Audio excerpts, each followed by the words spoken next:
लहान हनुमान खूपच चंचल आणि शक्तिशाली होता. एके दिवशी सकाळी आकाशात उगवणारा तेजस्वी सूर्य पाहून तो आनंदाने म्हणाला, "अरे, हे तर गोड लाल फळ आहे." तो क्षणाचाही विलंब न करता आकाशात उडाला. हनुमान सूर्याजवळ पोहोचताच संपूर्ण देवता घाबरल्या, कारण सूर्य नाहीसा झाला तर पृथ्वी अंधारात जाईल. तेवढ्यात सूर्याला गिळणारा असुर राहू तिथे आला. पण हनुमानाने राहूला जोरात पकडलं आणि खाली फेकलं.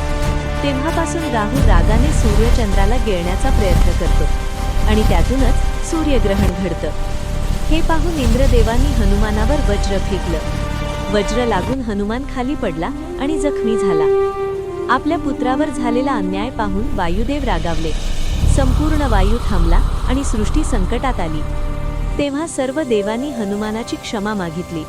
ब्रह्मदेवानी हनुमानाला अमरत्व, अपार शक्ती आणि बुद्धीचं वरदान दिलं. तेव्हापासून तो ओळखला जाऊ लागला, श्री हनुमान, संकटांचा नाश करणारा वीर.